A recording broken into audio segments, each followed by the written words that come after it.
1970 Triumph Herald 1360.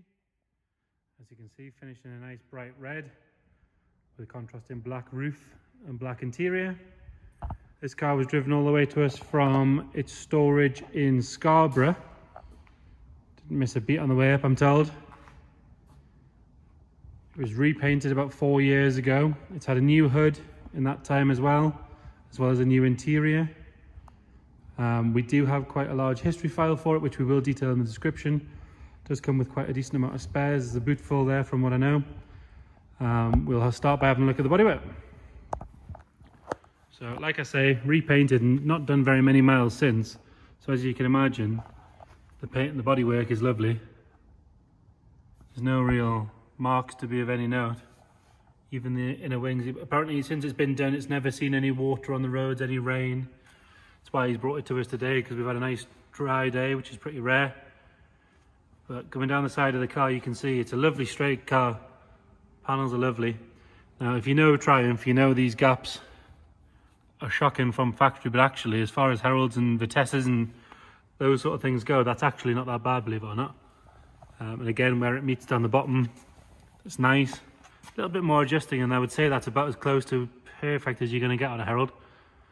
We had a car recently that was arguably the best one I've ever seen. This car is A, not far behind it, and B, the gaps are not much worse.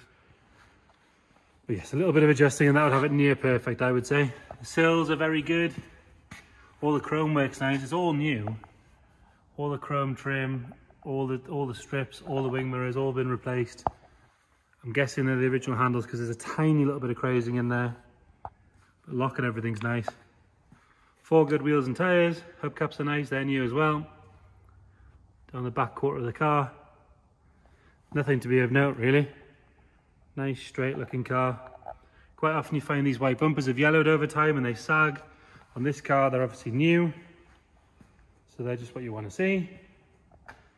There is a bit of sort of orange peel on this panel here, which again when you lift the boot you can sort of notice. It would just polish out, or at least make it a lot better, but compared to the lovely smooth finish on the boot and the wings, and it's on the whole rear bumper, I'm guessing that might be an attempt to replicate what it should have been from factory. But obviously, as you can see on the camera, as soon as you come more than 2 feet away, you don't even notice. Rear taillights are good. Has left the original black plates on them, so there is a bit of mark on them here and there. Same with the original badging, but certainly doesn't detract from the car at all. All the panels are the same colour, which is nice. You're not looking at a different shade of red to the boot to the wings or anything like that. You can see if I go back, it's all one red. Coming down the passenger side, again, that white bumper's really nice. Nothing at all to note on the wings and things. I mean, it's not going to have any rust. It was painted 3 years ago, and it's never been anywhere near any water or salt, so how would that even be possible? Even for a British car of the 60s and 70s, that would be good going. Coming down the side here, the panel gaps on this side are actually even better. The way that door fits is lovely. You can see by the way it shuts. Nice good clunk. Don't have to slam it or anything like that, which is nice. Again, the chrome work on this side has been replaced. Trim's all good. Mirrors are good. Round onto the front. It's had a new bumper on the front as well. New headlights by the looks of things, because they look to be brand new. Not a mark on them. A little bit of pitting in the chrome ring, but only if you get really close. You'll notice that.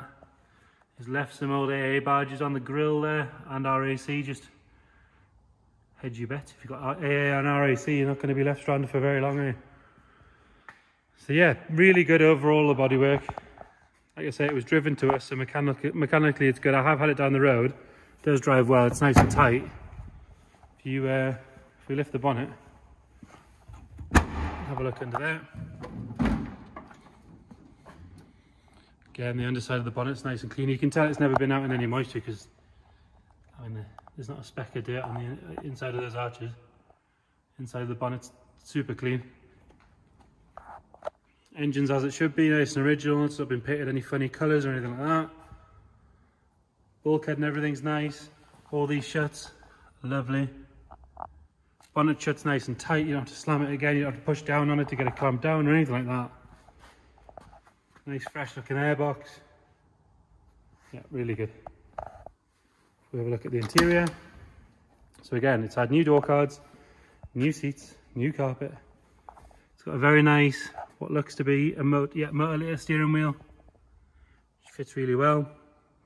One thing, if we're going to pick anything with the interiors, I'd say that the wood dash 1 cent away. Now there's plenty of places you can take them off and send them to now for a couple £100 and they come back looking fantastic. If it was me, I'd match it to the steering wheel. But other than that, interior wise, really nice. We will give it a hoover, but that's about the only fault you can probably pick with it. It comes with the hood cover, a full tonneau, and a car cover for it as well, which I believe is in the boot. Have a look at the underside of that again. Cross braces and everything are good, really nice. Plenty of spares, so he's just emptied everything that he had in the garage out, brought it up with him. So like I say, you've got a cover. I've got some bits of trim there. Wheel brace. That's your full tonneau. And then on top of that, we've got boxes of spares just from when the work's been done. Starter motor there. Plenty of little fittings and screws, and same paint. Should you ever catch it on the garage door, you'll be all right. Brand new boot carpet. And again, underneath, it's just as you'd imagine, like brand new. What I'm going to do is I'm going to stop the tape for 2 minutes and put the roof up so you can have a good look at that. I'm not going to do it one-handed on camera because that would just be awkward for everybody. So we'll do that now. There you go, about 30 seconds and the roof's up. Really easy, nice light mechanism on this one. You don't have to struggle to get the clasps to shut. I'm told that it's had a new roof recently, and again, looking at it, you can tell that's true. It's never seen any moisture. Back window is perfect on it. No cracking or yellowing on that. Clasps fit properly. There's not a mark on it. It fits lovely across the top of the windscreen. Like I said, really easy to fit.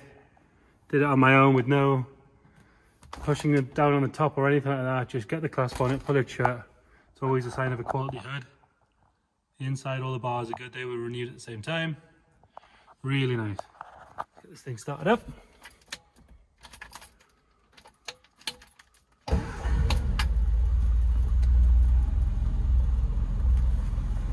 So straight away on the button, like I say, I have driven it down the road. It drives like it looks, really nice and tight. Happy little car. It's driven to us about 75 miles, 80 miles from Scarborough across the moors.